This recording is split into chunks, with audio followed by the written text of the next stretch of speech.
1 December 2024ના રોજ world AIDS દિન નિમિત્તે rotary club of Bhuj wall city દ્વારા સ્મૃતિવન ભુજ તથા કચ્છ NP+ સંસ્થાના સથવારે સ્મૃતિવન ખાતે એઇડ્સ અવેરનેસ તથા શ્રદ્ધાંજલિ પ્રોજેક્ટનું આયોજન ક્લબના પ્રમુખ રોટેરિયન દ્વિજેશ આચાર્ય તથા રોટેરિયન પ્રિતેશ ઠક્કરના માર્ગદર્શન હેઠળ કરવામાં આવેલ હતું.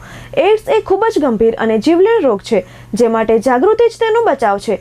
તેવા હેતુથી આ સમગ્ર આયોજન અવેરનેસ ફેલાવવા તથા એઇડ્સ HIV થકી મૃત્યુ પામેલા લોકોને શ્રદ્ધાંજલિના શુભ આશયથી યોજવામાં આવેલ હતો. સ્મૃતિવન ખાતે રંગોળી, કેન્ડલ માર્ચ તથા બલૂન ફ્લાય કરી અવેરનેસ મેસેજ સ્ટોપ એઇડ્સને ફેલાવવામાં આવેલ હતો.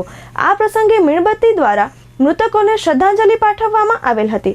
આ પ્રોજેક્ટને સફળ બનાવવા માટે પ્રોજેક્ટ ચેરમેન તરીકે રોટેરિયન રોબિન રૂપારેલ, રોટેરિયન હર્ષ વોરા તથા રોટેરિયન ચિરાગ ઠક્કરે સહયોગ આપેલ. ક્લબના મંત્રી રોટેરિયન અમર મહેતા દ્વારા એઇડ્સને લઈ સમાજમાં રહેલી ગેરમાન્યતાઓ તથા થવાના કારણોની માહિતી આપવામાં આવેલ તથા સૌનો આભાર માનવામાં આવેલ હતો. સમગ્ર સ્મૃતિવન ભુજની ટીમ આ કાર્યમાં સહયોગી બનેલ હતી. ટેકનિકલ સહયોગ રોટેરિયન દત્તુ ત્રિવેદી દ્વારા પૂરો પાડવામાં આવેલ હતો. આ પ્રસંગે પૂજા મહેતા, હિતેન્દ્ર મકવાણા, ધીરેન પાઠક, હર્ષદ હાલાણી વગેરે ઉપસ્થિત રહ્યા હતા.